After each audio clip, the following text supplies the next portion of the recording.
all across America and around the world. This is Veterans Radio. This is Veterans Radio. Welcome to Veterans Radio. I am Jim Fossone. I'm the officer of the deck today. We've got some great programs for you. I think you'll find very interesting. We always want to remind you, you can find more about Veterans Radio at its Facebook site or by going to veteransradio.net, where we're on the web 24/7. You can find a lot of our podcasts there as well. We post new ones every Tuesday, so you can get a new story, a new interview, something you didn't know before by going to veteransradio.net. And before we get started, we want to thank our sponsors. First up, we want to thank National Veteran Business Development Council, nvbdc.org. It was established to certify both service-disabled and veteran-owned businesses. You'll find out how they can help your business by going to nvbdc.org. We want to thank Legal Help for Veterans. Legal Help for Veterans fights for veterans' disability rights all across the nation. You can reach them at 800-693-4800 or on the web at legalhelpforveterans.com. As we go into the new year, it's incredible, we're in 2023, we're going to tell you a story about an organization that helps students and families, high school students and families who join the military. Really cool idea, and one that you can bring to your community this spring around graduation time. It's a really great grassroots organization our community salutes.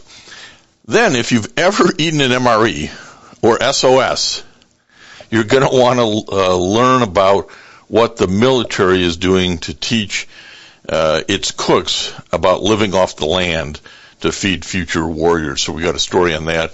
And then finally, we got a really cool artist-songwriter on to talk about something that he's written that struck a chord with nvbdc.org, and they kind of put us together, and you're going to hear his most recent song. So very cool program today. Stick around. We want to welcome to Veterans Radio today Dr. Kenneth Hartman. He's here to talk about a great national program called Our Community Salutes. Dr. Hartman, welcome to Veterans Radio. Hey, Jim, it's an honor to be with you and to have a few words with your listeners. Well, we're glad to have you on. Ken is a e-learning authority, a former university professor. He's run online college courses and programs, and as a former Army officer, he's got degrees from the State University of New York, from Michigan State University, and the University of Pennsylvania. And all those confluences came together because he kind of not only has education and military, but understanding kids. And in 2009 in Cherry Hill, New Jersey, lightning struck, and you thought, you know what? Here's something I should be doing. Tell us how Our Community Salutes came about.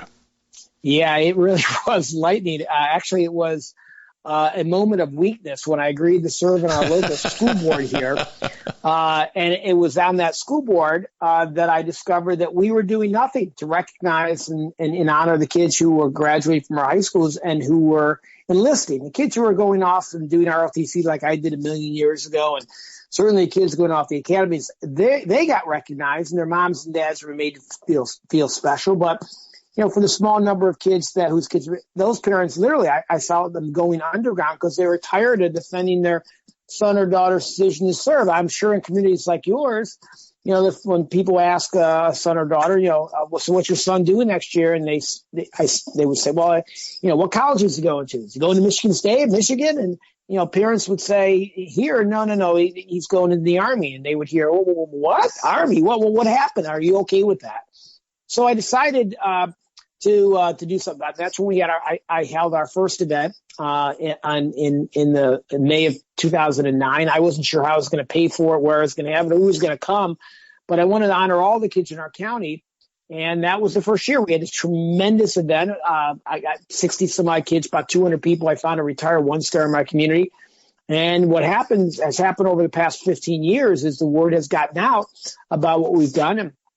And we've grown. We've grown from one community to 20 communities to 30 communities to 40 communities, 50 communities, all over the country. And as you know, right there in Detroit, we've had a ceremony for the kids from Detroit who are enlisting for upwards of the last 5 or 6 years. So, yeah, it's been quite a movement over the last 15 years.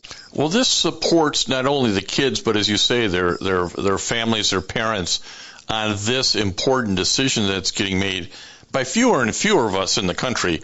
But did it start out to support the kids or the parents? How did you think it would develop? Both. Like I said, I saw these parents literally going underground, tired of defending their moms' bad decision.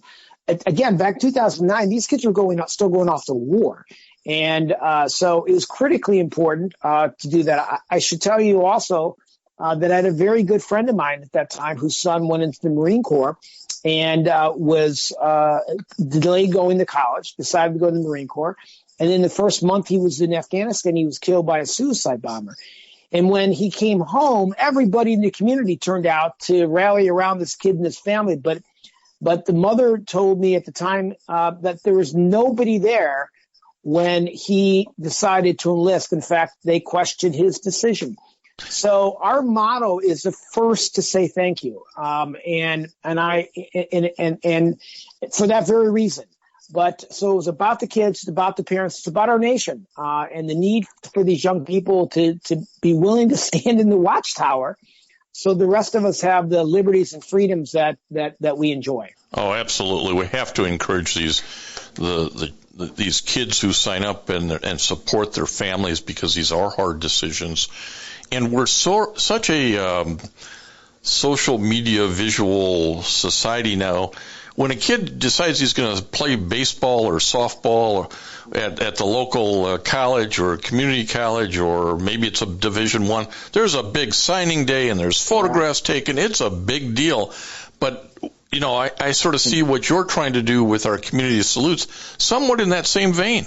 Absolutely. Yeah, people have called this kind of their signing day, their signing ceremony. And I think that's great, because it does bring that recognition to them and their families. And that a D1 athlete would get, or certainly, Michigan State or Michigan has a new student reception. They get that. So, yes, it is their signing day, so to speak. Now, is this done in conjunction with or supported by, or is totally separate from whatever the military recruiters are doing in a given area all across the nation? Great question. So we work very closely with the recruiting commands. In fact, I just yesterday, as a matter of fact, had a briefing with the new incoming commanding general for Army recruiting. So we work very closely with them at a national level. In fact, many of those commanders speak. The commanding general for Air Force recruiting, Major General Thomas, was the speaker at my ceremony here in South Jersey this past May. And the reason why these recruiters at local and national level are involved with OCS is not only because it's a good thing, but what they have found is that the kids who come to our ceremony, nearly 100% of them actually get on the bus. And so it helps them with retention. Again, you can't come to our ceremony unless you've already taken that oath. But when they do, and they're surrounded by people like you and your listeners, the moms and dads and the kids finally get it. And they get on the bus, and they do very, very well. So we rely on them. We honor them. We have all sorts of awards for them for their support. But that's the relationship between the individual communities and the recruiting commands. Well, it's really is complementary. And as you say, you've been doing this long enough that you've got some data now. And I'll call you an old educator. For an old educator, data is really important, isn't it? I like to refer to myself as a recovering educator, but okay. That's fine. But you now have some data that really helps prove the point, not only in, getting these kids on the bus, but sort of the return on investment to making that decision about joining up as well, don't you? Yeah, we do. In fact, this past May, we had a giant ceremony in Boston where the chief of staff of the Army, General McConville, was the featured military speaker, and 750 people. There were 350 some odd kids at Gillette Stadium in Boston. And so there you have the chief of staff for the Army seeing firsthand the impact and the tears in the parents' eyes. And he got it. In fact, I'll be meeting with him in the Pentagon on the 23rd of September to talk about, what the Army could do to further support OCS. But yeah, it's the challenge is always is that, as you know very well, people change commands every 2 years. Recruiters turn over every 2 years. Commanding generals return every 2 years. So I'm constantly finding myself educating our elected leaders and our military leaders themselves on what we do. Well, and the type of recruit has really changed over the years, too, because what we need, back in my day, there was no cyber force. There was, we need, kids who are smarter, more analytical, more technology driven. And I think that's probably also somewhat interesting to see when these kids get together at your events, that they have a lot of commonality and interests that they might not think they otherwise had. Absolutely. Yeah. And today, unlike, in our day, they're offering these kids anywhere between $10,000 and $50,000 signing bonus. I saw a thing on the news the other day. NBC reported that the Navy is offering upwards of $100,000 signing bonus for certain MOSs, certain technical MOSs as well. So, there is a tremendous pathway for these young people if they choose to take that. Talk a little bit about the article you recently wrote, the op-ed and that kind of compared the college and high school decision making. Hey, I'm going into college or I'm going off to the military, and the return on investment on that decision. Yeah, sure. Anybody can read it by going to our website at ocsusa.org. That's OCS, Oscar Charlie Sierra, ocsusa.org. It's on our website. But, as I said, as a recovering university president, I got tired of everybody saying everybody's got to go to college. And this is long before the discussion now about forgiving student loans came about when I wrote this thing. But it shows really what the ROI is. 4 years in the military, because 75% of the kids who enlist in the military today will only serve for 4 years. That's it. And they're getting out. And so if you compare what a 4-year college degree offers and the amount of debt, the lack of any meaningful real work experience compared to a person getting 4 years of military experience, oftentimes getting secret clearance, making money, and then getting out and basically having the GI Bill that will pay for all of their education plus housing, it's hard to argue against the ROI versus one versus the other. Now, again, I'm not suggesting that everybody should serve in the military, not at all. Unfortunately, however, only 8% of young people today have even an interest in doing that, and less than 23% are even qualified to do that. But it does provide people a perspective. One of the things we do at our ceremony all the time here locally is we always bring back a kid who was a senior the year before and has been on active duty for 1 year. We make sure we bring back a soldier, a sailor, an airman, or Marine who has already earned, just from their military schooling alone in the first year, upwards of 60 college credits, ACE-approved, American College of Education, ACE-approved college credits, because we want the parents to see that just by going in the military, just by completing your military schooling your first year, you could earn upwards of 60 college credits that you can apply, almost an associate degree. So you go back to the ROI, right? One person is paying for those 60 degrees. The other person is being paid to get the 60 degrees, 60 college credits. It's really surprising. It's really eye-opening when you look at it. Yeah, it's really surprising how much training in whatever field you get put into or want to get into that the military will do for you. That's really what they do, is they shape young folks, get them through that growing up period, but train them up, whether they're going to be in the medical field or a diesel mechanic or a jet mechanic or in the cyber area. There's just a whole lot of training that goes on that's so valuable for down the road. How many communities are involved in this Our Community Salutes program? So we've had upwards of 60 communities across the country, including Puerto Rico. And this past year, we had 2 events in U.S. Virgin Islands, both in St. Croix and in St. Thomas. It goes up and down depending upon the volunteers. Some years we've gone dark. Some years we've come back, because it truly is a grassroots effort, and we rely on our volunteers to do that. But I have to tell you, breaking news, we just received a significant grant from a foundation to really scale up OCS over the next 3 years. So we're going to be looking for communities around the country who are interested in working with us to make sure that these young people, and remember, there's only about 150,000 kids in a good year that make this decision.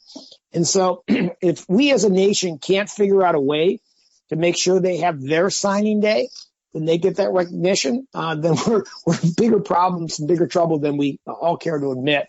So we're really excited about this grant that we've received. Literally just found out about it last week. And we're in the process now of putting together the team to rapidly expand what we're doing across the country. There you go. We're breaking news with breaking news. Dr. Kenneth Hartman, founder of our Community Salutes, Army veteran, educator, and really onto something that I think was sorely missing, and that is to give those 150,000 kids their signing day and to make sure that they understand their community supports them going into the service and will be there to support them when they come out of service as well. Hey, Jim, can I offer your listeners one easy way to recognize these kids? Absolutely. Doesn't take long. Absolutely. If they come to our website, we have a virtual thank you card that they can sign. We've just started for the class of 2023. They can go onto our website, sign that virtual thank you card to the class of 2023. Our goal is to get 1 million Americans to sign that virtual thank you card by the 4th of July. So that's an easy way at ocsusa.org, and they can sign it, and they can add a little comment or thoughts. It will go a long way. And if you go to the website, go over and get at the top, there'll be a button that says Get Involved, and that's where you can click on the thank you card, as well as learn more about our Community Salutes and all the good work that they are doing. If you wanted to get involved with your local community and said, hey, I see it's, in the communities, it shows that there's one here in Baton Rouge, Louisiana. How do I get myself involved if I'm down there in Baton Rouge, or even maybe I want my kid to know that he should go do this? Yes. Just come to the website. There's a form that you can fill out. We get them all the time from people that are interested in getting involved or supporting their local event, and we respond to those as soon as we get them. But if people want to write to me directly, they can reach me at Ken, K-E-N, at ocsusa.org, and that's Ken at ocsusa.org, and you can email me directly, and I'll put you in touch with our local community leaders. So there's really no excuse if you're out there, you're a parent, a grandparent, an uncle, an aunt, and your relative's going to join up in the spring. Maybe he's already committed to get him involved in this kind of local thank you at your local community level, so that, again, going in, he or she appreciates, hey, my community does support me, and that's the whole idea between our Community Salutes. Well, Jim, one of the things we have found is that smart businesses, smart colleges know that these kids are going to be very quickly getting out of the military after 48 months, or maybe a little longer than that. If you want these young people to come back with all of those skills and all of that maturity to work for you or to go to school at your institution, now is the time when they're going in that you begin to express that appreciation, because they will remember it in a few years' time. And I'm looking at some of these, and some of them have the ceremony posted and maybe the agenda posted. So for a local community that isn't on your list and isn't doing this yet, but somebody out there in the veteran radio listening audience, because we're hitting a national audience, says, hey, we ought to be doing something like this. Why aren't we? Can they reach out and say, hey, I want to start one of these in my community? Yes. There is a form on our website they can complete. Just the example, I just got one yesterday from Jacksonville, North Carolina, and I'll be talking with her tomorrow at 2:00. We had we had a meeting not too long ago with about a dozen communities around the country, San Diego, a couple in Colorado. So just go fill out that form and we'll get back to you to set up a conversation. We've got everything you need, all the materials, to run a show, everything you need to do a phenomenal event in your community. You just need to have about 5 people willing to help you make it happen, and we'll work with you on that. Yeah, and we don't want to scare people off in doing this because, as you say, it only takes maybe 5 dedicated folks, and it's not a big budget item. I mean, this is a volunteer grassroots effort to put these on a given day, and generally probably in May or June, right? Correct. And, again, we have ceremonies that are 750 people and big extravaganza, and those are nice. And then we have ceremonies where you have under 100 people and 25 kids, and the moms and dads bake brownies and the pasta, and they have and they do it at their local gym. It really doesn't matter where, it doesn't matter how. It's just you only get one shot to thank these kids, right? They only graduate once, and they only go off to boot camp once, and so it's terribly important to take advantage of that opportunity when it presents itself. Well, again, a very simple idea, which is often the foundation of a solid program, is just, if it's simple enough, we can all get it. And I think this is the sort of thing that everybody gets.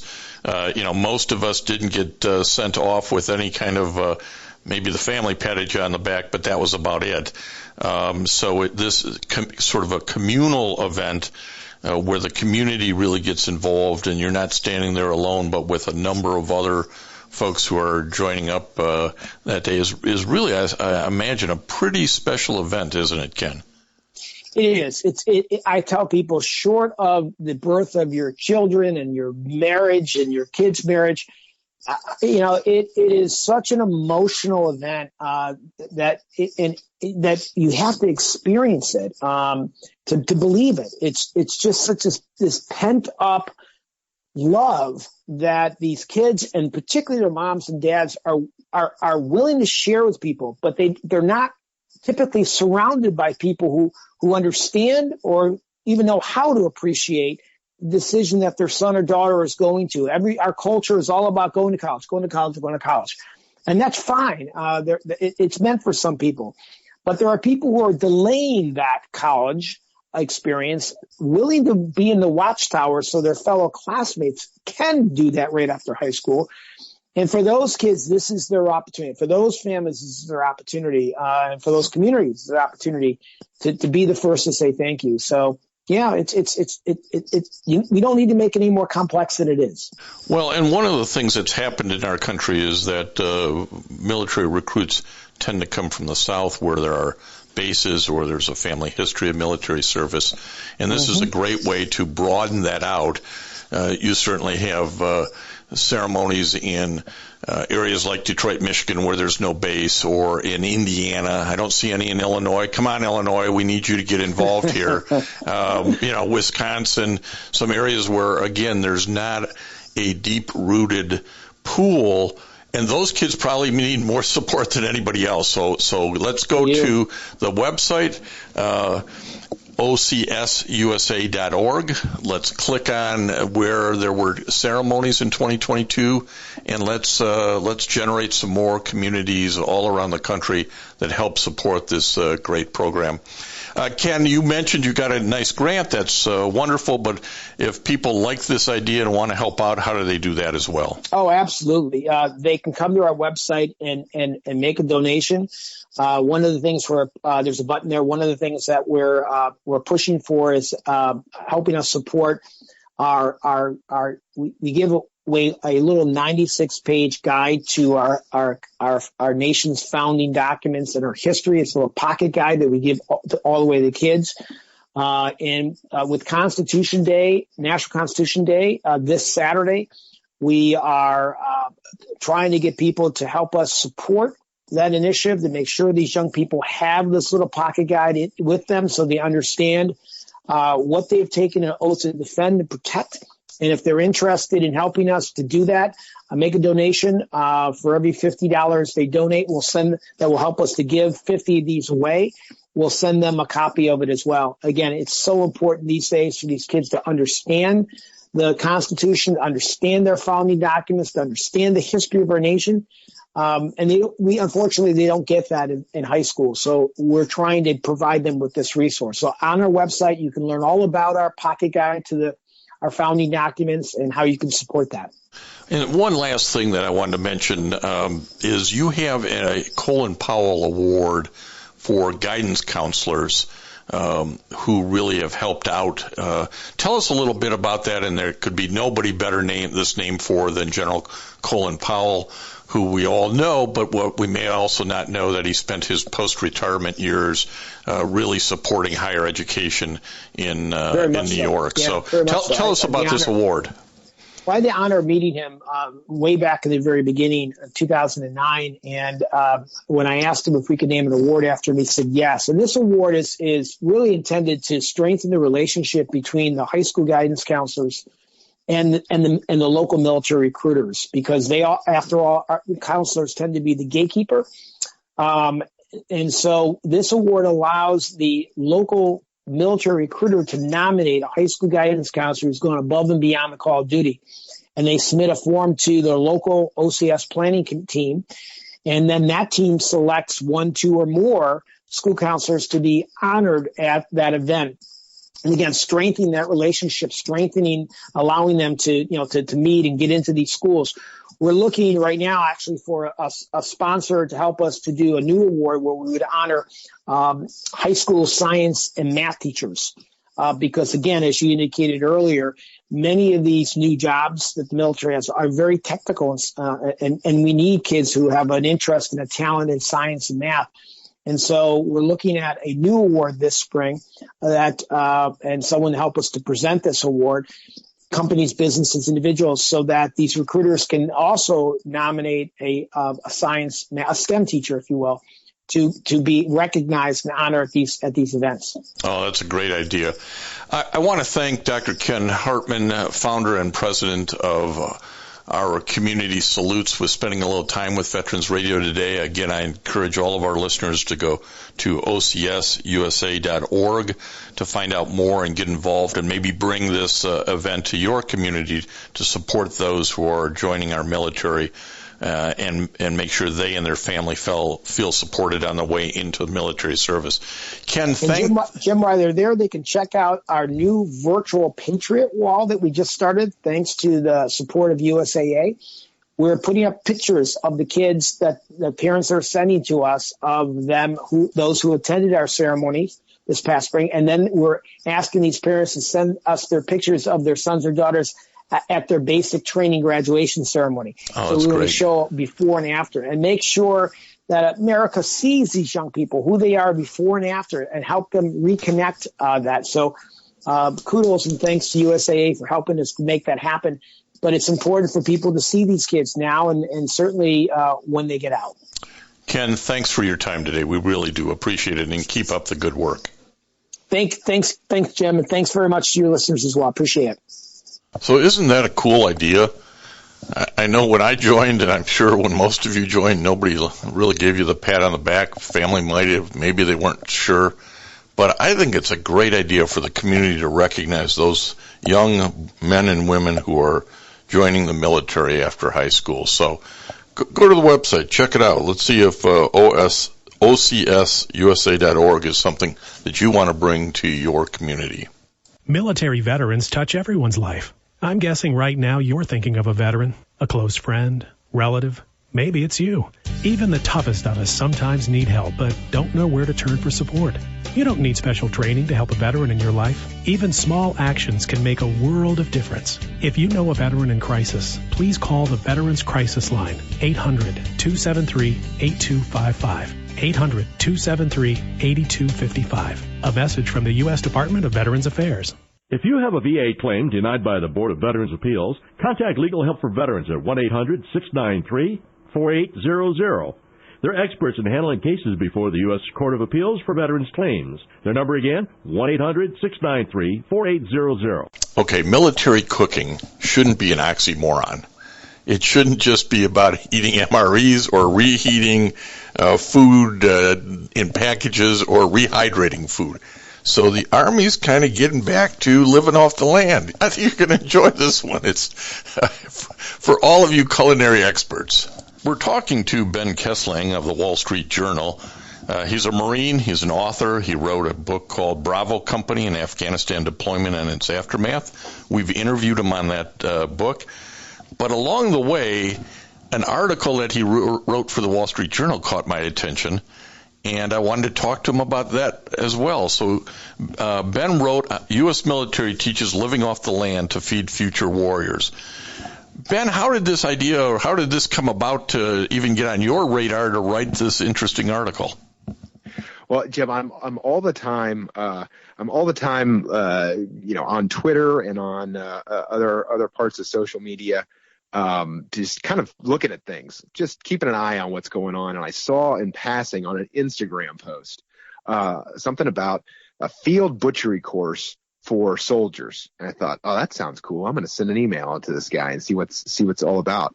And come to find out, there's the person I emailed, his name's Jason Nauert. He's out in Colorado, and he teaches field butchery for all manner of troops, Marines, soldiers, airmen, and he teaches people how to break down an animal from a living, breathing being, and to use the entire animal for feeding a squad or a company or whatever, and using all parts of it. I thought, wow, that's really fascinating. And then I got to looking at sort of some of the doctrinal stuff that's happening in the military related to this, and I've realized that the military is trying to rediscover this art of military foraging. Yeah, it's really interesting because it's such a throwback. It's the present now, right? We've done 20 years of war where you fly in all the food and you got long convoys of food, but you begin thinking, what if we couldn't do that? What if special operations are out in the field? So talk about what they were, what as you say, doctrinally, what are they thinking about as they start putting folks through this field butcher course? Right. Well, so as you say, for the past 20 years in Iraq and Afghanistan, we've essentially had logistical dominance over the areas where we've been fighting, and so much so that chow halls in Iraq and Afghanistan became known for having crab legs and ice cream at them, which, I mean, if you're in the middle of war and you've got access to fresh ice cream, that's the stuff that that novels, war novels are written about. And the Green Berets, they're having a certain reason why they're doing this. They have their cooks go through this course to learn how to cook animals, to break them down and properly butcher them and cook them, so that they can avoid going through some of the gastrointestinal issues that sometimes affect the American gut when eating local food. And so they're able to sort of be a little more self-sufficient in cooking their own meat. But this led me to looking at the way the Marine Corps has started using some of these techniques. And the Marine Corps has started planning a bit for, in case they're not able to have a full logistical train available to them. So say you got a company out in the middle of nowhere. Well, they're not going to have quick access to have MREs delivered to them all the time. How are they going to live off the land? And they're gonna try to do ethical foraging, or that's at least the theory. So what most people think of when they think of foraging, right, is like going around in a loincloth and like spearing frogs and stuff, and like survivalism, right? Eating weeds and that sort of stuff, yeah. Yeah, right, yeah, exactly. Well, that's not what foraging is in sort of a military doctrinal way. Because if you've got infantrymen and infantrywomen, essentially the war fighters, going out, wearing war paint and trying to gig frogs and catch squirrels, you've lost all your combat power, right? So the war fighters are supposed to do the war fighting. They're in defensive positions, they're patrolling, they're doing all that. And then the logisticians and the cooks and whatnot, they're doing what's known as military foraging, which is living sustainably off the land that they're at. And that's not living sustainably off of like just nature itself. That's living sustainably on the entire land ecosystem that they're around. So for instance, if I'm close to a small or out in the middle of close to a village, then I can go down to a local farmer and maybe buy some animals from them. I can find the local supply that supplies the grocery stores around the area and buy dry goods from them. And I can use that sort of local economy to purchase things that I then bring back and use to prepare food for like a Marine Corps company. And that way you have sustainability. You're working with the local populace. You're doing so in a way that links you more closely to them rather than alienates you, and you're able to do it without having to rely upon MREs being flown in from from the middle of Nebraska or something all the way across the world to some Pacific island, and you cut out a lot of those logistical hiccups. Now, there's a long way to go before this becomes entrenched doctrine in the military, but it's something that we're thinking about right now, especially as we look toward potential conflict with great powers like Russia and especially China in the Pacific. Well, it's one of the things that when I read the article, and I told Ben earlier that when I was getting ready to interview him on Bravo Company, I had pulled down this article and I put these things in my bag to read over the weekend. And I'm reading this because it was just an interesting article. And then I realized, hey, wait a minute, I'm going to talk to this guy. So, but the Russia-Ukraine thing came to my mind as I'm reading this. Russia got a lot of grief early on because their logistics trains didn't exist and they couldn't supply, food, ammunition, fuel. Well, going to the local economy became something that we got a little sniff of in the news reporting, and I'm thinking, well, this is a little bit like that situation where you find yourself there and you've got to do something. The army, if you will, moves on its stomach, right? You've got to be able to feed the troops. So did you also, when writing, see this kind of old is new and replay out of the Russian invasion of Ukraine? Yeah, well, that came up when I was talking to folks about foraging and what it means to forage, because through most of history, when you forage, what it means is essentially you're taking whatever you want off the local land, and the local populace will just have to deal with it. And part of what the Marine Corps especially is trying to teach is how can you do this in a way that isn't just stealing from locals? How can we do this in a way that maybe we work with locals in a way? Now, I mean, practical application of this comes, is it even possible for this to practically be put into place?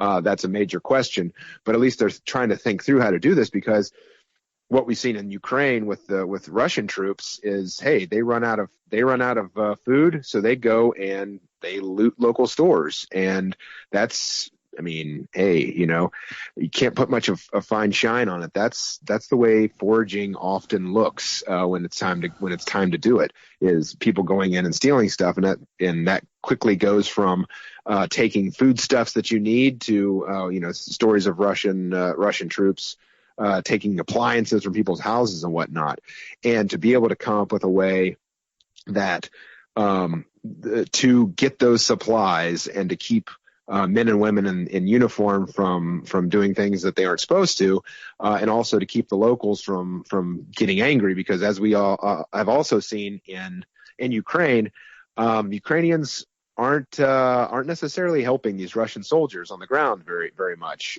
They're, as one of the men I interviewed for this, a scholar said, the locals are helping deliver javelins to the Russians, but not delivering them in the way right, that right. the Russians like too much. Yeah.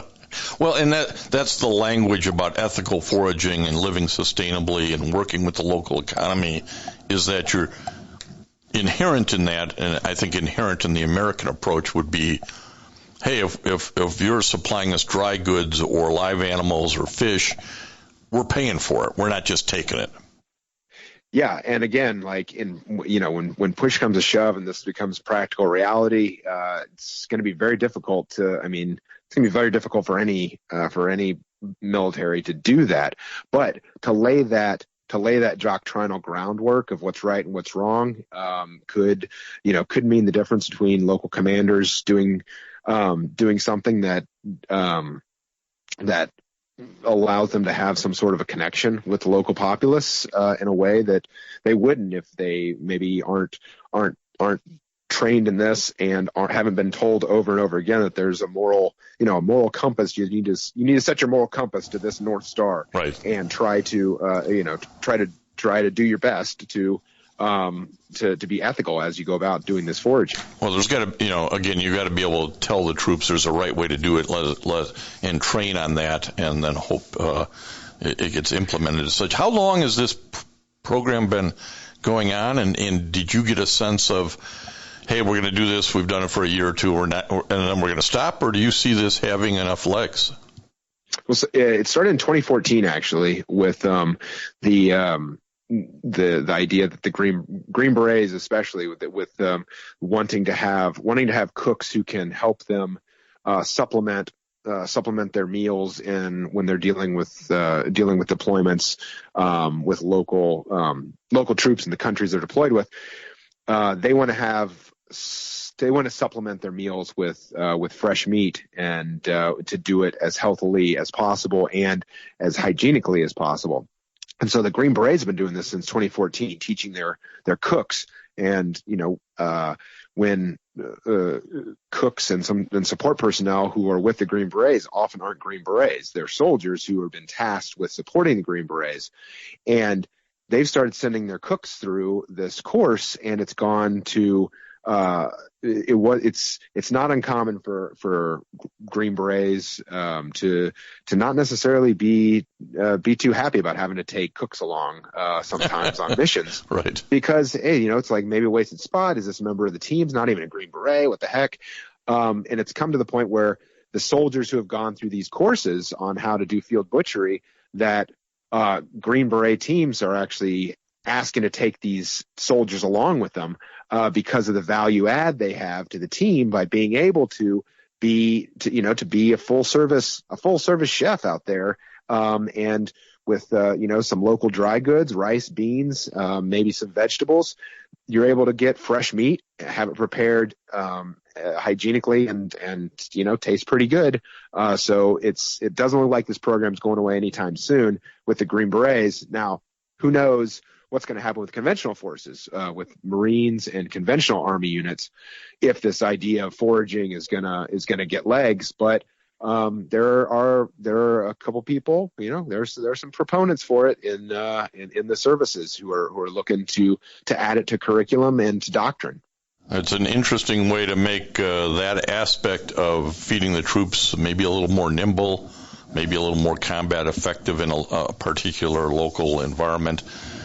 Hey, Ben Kesling, Wall Street Journal reporter, great article, and thanks for sharing it with us here on Veterans Radio and giving us some of your insights. Absolutely. Thank you very much for your time. I appreciate it. Pretty cool concept. Beats the heck out of MREs and SOS. I don't think the Space Force is going to have to worry about this, but maybe field butchery is going to be used by all the other branches.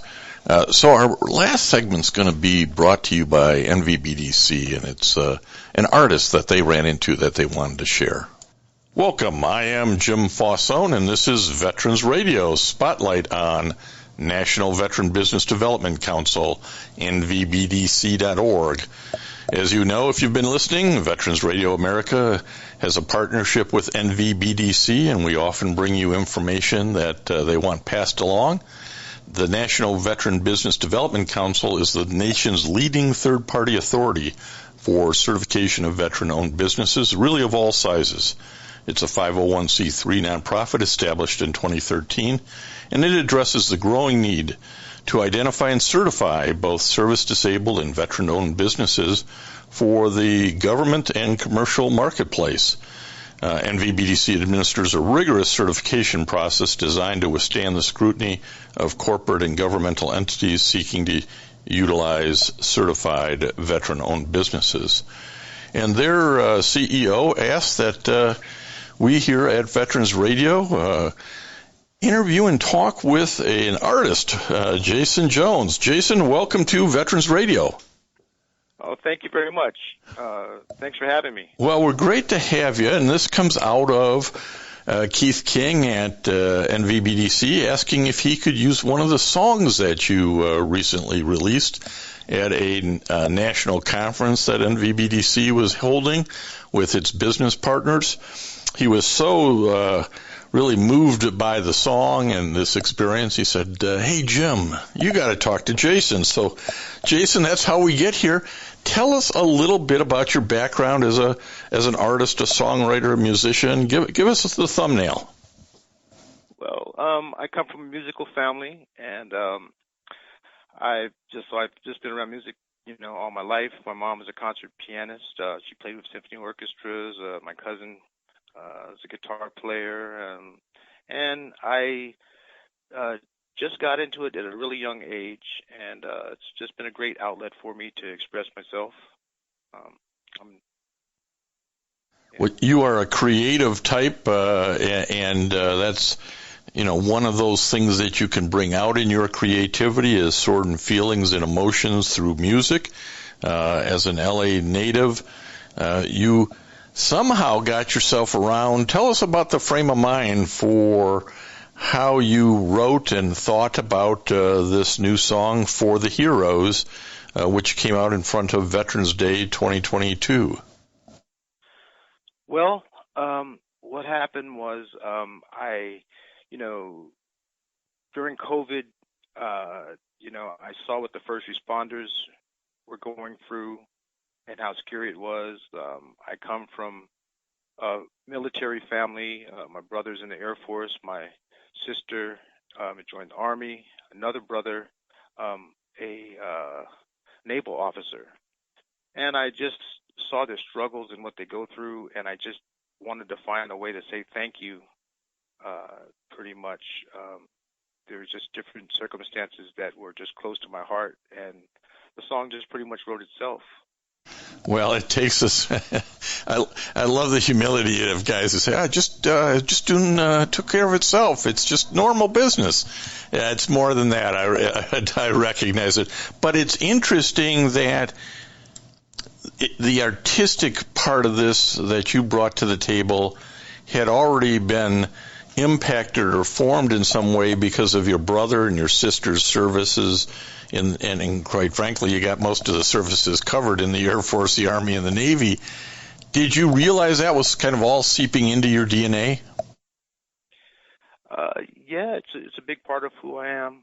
My grandparents, they taught for NATO, and through them I was around a lot of military personnel, and I'd visit my brother on base once in a while, my Air Force brother and my Navy brothers. So I pretty much got a real good snapshot into what their lives are like. And when they came out of the service, I think that the National Veterans Business Development Council really touched me because I see so many veterans out there, they come out of the service and they need a helping hand.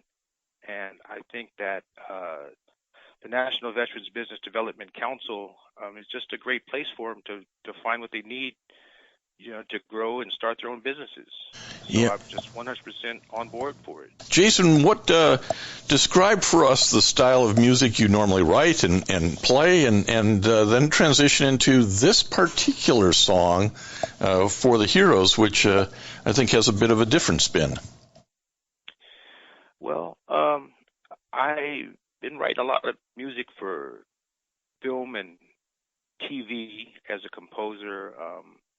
played out live quite a bit with a band called Humanity, and I just personally really started getting into country music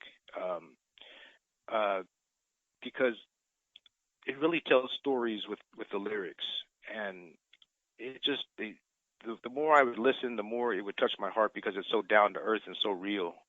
And so I just became a country fan, and this song just kind of wrote itself and came out in the country vein. Yeah, I thought maybe it would like hit that because it's, as you say, country music is all about storytelling, and for those of us who are in awe that you guys have the talent to do this, what comes first? The lyrics, the chords, the melody. How does this get assembled together? Well, it's not always the same path that leads to the destination.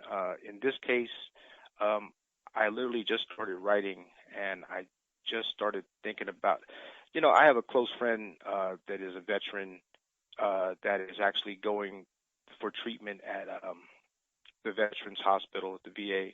And I saw how he came out of the service, and he's really going through some stuff emotionally, but he's really a good guy. And so that's kind of where that started as far as the first part of the lyrics. And I started thinking on a larger scope about how the world is in such turmoil. Everyone's talking about war and not talking about peace anymore. Everyone just seems to be ramped up to fight.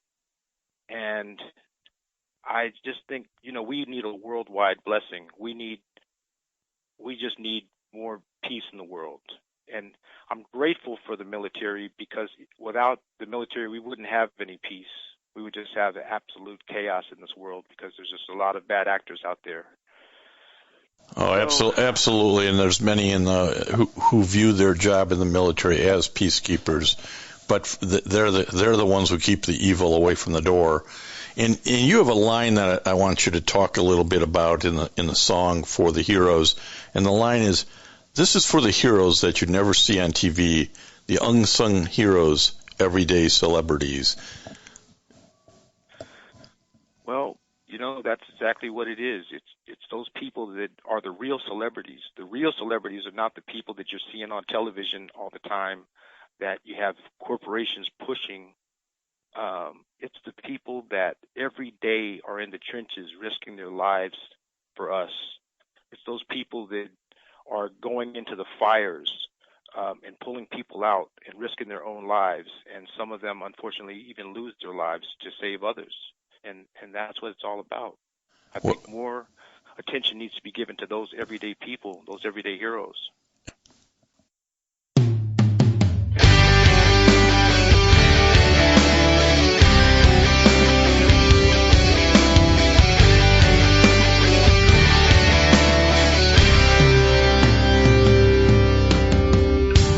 Deadbeat daddy never gave a dime.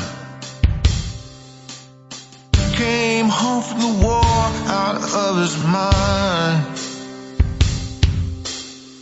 Stays drunk and high, still a good guy. Ran into the firing line and pulled aside in the nick of time. This is for the heroes that you never see on TV, the unsung heroes, everyday celebrities. This is for the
Hope you enjoyed Jason M. Jones's piece, giving some love to everyday heroes, our veterans, and thanks for NVBDC bringing that to us. We want to appreciate that. Let me close out by thanking our VSOs, the Vietnam Veterans of America, Charles S. Kettles chapter, the Graf O'Hara VFW post, and the American Legion Irwin Prescott post in Ann Arbor. They help keep us on the air. You can do the same by going to veteransradio.net and supporting what we do by donating, whether you're an individual or a corporation, or if you'd like to be a corporate sponsor or contact us. We'd love to have you and continue on what we're doing as we move into our 20th year on Veterans Radio. You can always keep track of us on our Facebook site and certainly on veteransradio.net. I'm Jim Fossone. Dale Throneberry will be back next week with more exciting stories, interesting pieces from folks. And until next time, you are dismissed. Lucky Land Casino, asking people, what's the weirdest place you've gotten lucky? Lucky? In line at the deli, I guess? Aha, in my dentist's office. More than once, actually. Do I have to say? Yes, you do. In the car before my kids' PTA meeting. Really? Yes. Excuse me, what's the weirdest place you've gotten lucky? I never win and tell. Well, there you have it. You can get lucky anywhere, playing at LuckyLandSlots.com. Play for free right now. Are you feeling lucky? No purchase necessary. Void where prohibited by law. 18+. Terms and conditions apply. See website for details.